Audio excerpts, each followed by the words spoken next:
बंद करो, सरकारी संपत्ति बेचना बंद करो, देश को बेचना बंद करो, निजीकरण बंद करो।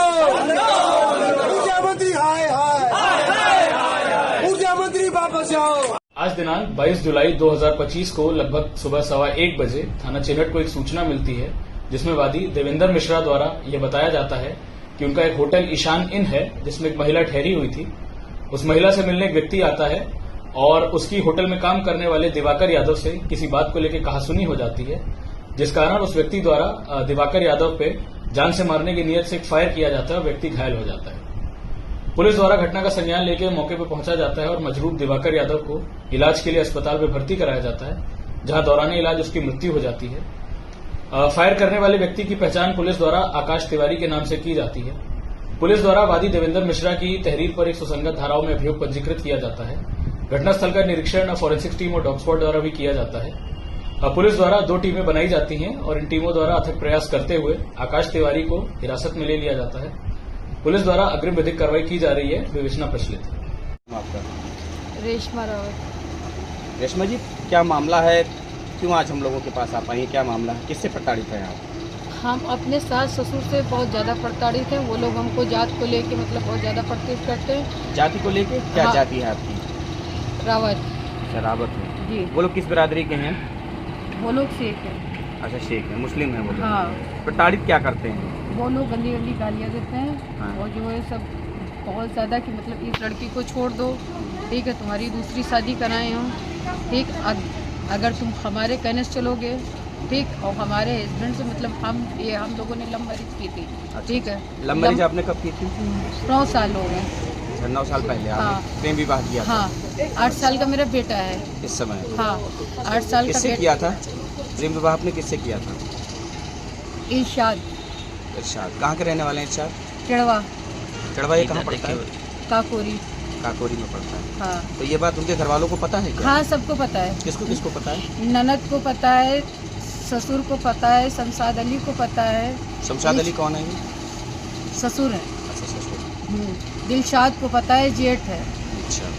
अंसार है, छोटा देवर है। ठीक, इन सब ने मतलब हमारे हस्बैंड को जहर दे के मार दिया। कब मार दिया आपके पति को जहर देके? 8 जुलाई को, इसी 8 जुलाई को मार दिया। हाँ, और उसके पहले लातों से मेरी बेटी को मारा था काकोरी थाना में। उसका मुकदमा दर्ज है। दर्ज? तो क्या दर्ज उस मुकदमे में कोई भी सुनवाई नहीं हो रही मेरी। कोई भी सुनवाई नहीं है, क्योंकि काकोरी थाने की मेरी इतनी ये एप्लीकेशन भी रखी हुई है। मेरा हस्बैंड भी गया, ठीक, एसओ साहब को, ठीक है, एसपी सर को मरते टाइम वीडियो भी बना के, ठीक है, सेंड किए, लेकिन उन्होंने कोई रिप्लाई नहीं दी। अच्छा। मैंने उनको कॉल करके ये भी बताया बलरामपुर में जब ख़त्म हुए थे। जब आदमी के आपके पति की हत्या कर दी गई थी, आपका ऐसा कहना है? जी। आपके पति की हत्या कर दी गई जी। अच्छा, तो आपने इस संबंध में कहीं कोई प्रार्थना पत्र या कुछ मैंने नहीं सूचना दी थी आपने क्या पुलिस को? हाँ। अच्छा। मैंने 1090 भी मतलब 8 जुलाई को देखिए कॉल किया है, ऑनलाइन भी कॉल किया, और उसके बाद मैंने सर को भी कॉल किया, काकोरी सर, ठीक है, एसपी सर को, ठीक है। तो हमने कहा सर मेरी बेटी तो मर गई थी, आप लोगों ने पोस्टमार्टम कराया था, टेढ़वे में मेरे ससुराली में रखी बेटी, पुलिस मेरे साथ गई रखवाने काकोरी की। आपके पति का पोस्टमार्टम कराया गया था? नहीं भाई, लोगों ने छुपा उनकी मिट्टी निकाल के, मिट्टी का पता नहीं चला। घर आने से पहले हमको पता लगा कोई क्यों वो लोग मतलब गड्ढा खोद रखे थे पहले ही से। अच्छा। हाँ, कब्र? हाँ, कब्र, ठीक है। तो वो खोद रखे थे उसी जगह, मतलब मिट्टी आने से पहले वो मतलब गड्ढा खोद रखे थे, और उनके मुंह से बस फेना निकल रहा है, जहर निकल रहा है कि रेशमा मुझे बचा लो, मुझे जहर खिलाया गया, मुझे जहर खिलाया गया। और वो इस वीडियो में वो भी बोल रहे अपने बेटे को लेके कि मेरी वाइफ को, मेरी रेशमा को मेरा हक मिलना चाहिए, मेरे बेटे को मिलना चाहिए। लेकिन उनके घर वाले कह रहे हैं कि अब जिस मुद्दे से हम अपने बेटे को रास्ते से हटा दिए, उसी से अगर ये ज़्यादा मतलब कुछ कर रही है तो इसको भी हटा दो रास्ते से। जितना मतलब जो कुछ लगेगा लगा लेंगे, इसको भी हटा दो। अभी आप क्या चाहती हैं? हम बस ये चाहते हैं कि हमें न्याय मिले, हमारे बेटे का हक मिले, बस। और हम कुछ नहीं, प्रशासन से यही कहेंगे ठीक है, कि हमें न्याय दिलवाएं, हमें हक दिलवाएं। आपको किस ठीक है। प्रकार का कोई खतरा? हमें खतरा है क्योंकि वो लोग अगर हम निकलते हैं, ठीक है, तो हमारा पीछा भी करवाते हैं, ठीक है, पीछा भी करवाते हैं और हमको मारने की धमकी भी दी गई है। उस गांव के प्रधान भी मिले हैं, ठीक है। प्रधान का क्या नाम है? शौखिन्ना, ठीक है, मेरे हस्बैंड उसमें बोल गए वीडियो में, शौखिन्ना नाम के प्रधान मिले हुए हैं, कह रहे हैं मुझे शौखिन्ना ने जहर खिलाया। अब ये तो मैं नहीं कह, ये कांवड़िये नहीं है, क्योंकि अगर इन कांवड़ियों का आराध्य इतना भोला भाला है कि लोग उसको भोले बाबा कहते हैं, तो भोले बाबा का जो भक्त है वो इतना हिंसक कैसे हो सकता है? वो इतना बड़ा अपराधी कैसे हो सकता है? वो इतना बड़ा अराजक तत्व कैसे हो सकता है? वो इतना बड़ा गुंडा माफिया अपराधी कैसे हो सकता है? इसलिए ये सत्ता संरक्षण में पलने वाले गुंडे माफिया अपराधी है, जो कांवरियों के वेश में पूरे प्रदेश में अराजकता फैला रहे हैं, कानून की धज्जियां उड़ा रहे हैं। भाई ने ही बहन का रेप करके उनको खेत में गाड़ देता है, और उन्हीं की छोटी बहन है, पढ़ने के लिए जाती है और कि वहां से स्कूल से उनको पता नहीं लेके अपहरण कर लिया जाता है। उसके बाद ये घटना को अंजाम दे दिया जाता है। और बड़ा ही शर्मनाक कहानी है। क्या नाम है आपका? सालू भारती। अच्छा, बताया जा रहा आपकी बहन का कोई भाई है ऐसा ऐसा कांड कर दिया? सही बात है, मेरा चचेरा भाई है। चचेरा भाई है? चचेरा भाई है, शादीशुदा है, 2 बच्चा भी है। हाँ।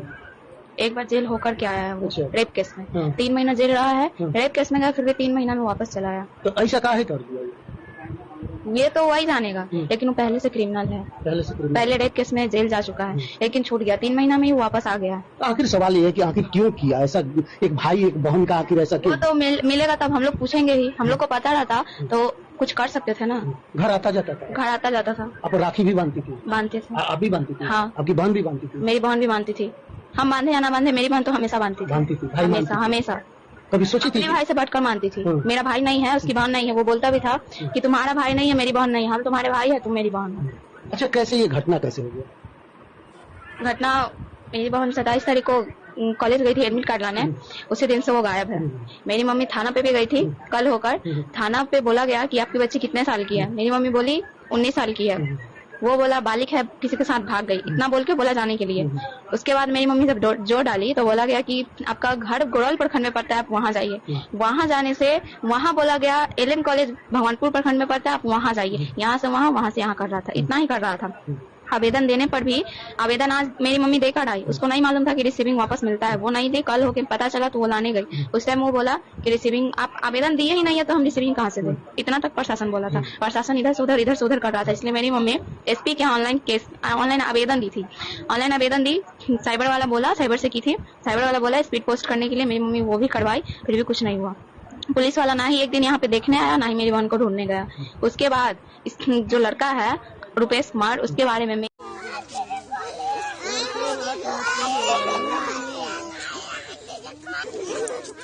जब तक खुलेगा नहीं तब तक ये सब रोएंगी।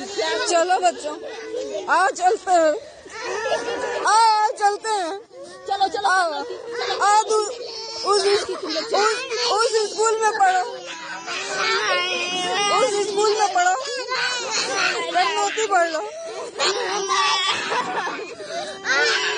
चलो उसमें, चलो उसमें पढ़ लो।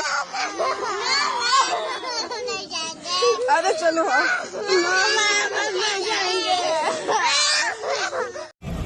देश के मुख्यमंत्री हैं, मुलाकात होने के लिए क्या अहम, क्या खास रहा सर? सर काफी दिन के बाद ये मुलाकात हुई है। सर एक बहुत बड़ा फैसला लिया गया, जो बंगाली विस्थापित जो पाकिस्तान से आए थे उनको सर जमीन देने। सर क्या कहेंगे सर?